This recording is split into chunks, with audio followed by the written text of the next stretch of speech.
I want to talk about the administrative reload and the concept of the administrative reload as it pertains to defensive firearms training. If I'm primarily concerned with using this device as a defensive tool, the administrative reload is irrelevant. I don't need to practice it, I don't need to have a technique, I don't need to have any awareness of it at all. In fact, it'd probably be better if it wasn't even in my lexicon, if I didn't think about it as a term.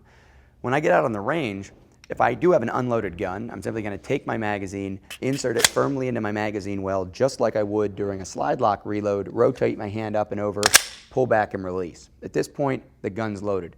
If I make sure that magazine was seated, if I want to check that, fine, I can check that also. If I really want to worry about it, I can look down and know, well, I had 1 round in there, now I have 0 rounds, that gun's loaded. If the gun's not loaded, I don't understand the physics of it. The magazine was seated, there was a round in there, I pulled back, released, it's got to be in the chamber.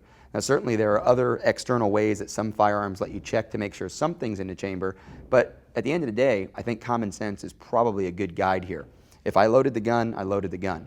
If I want to do anything else, then I simply would take another loaded magazine and put it into the firearm, and now if this magazine were loaded fully, I would know that I'm now at maximum capacity. So again, knowing that the magazine is loaded with a certain number of rounds, inserting it, racking the slide, checking the magazine to be sure that it has 1 less round, even if I want to empty them out on the table and check, that's fine.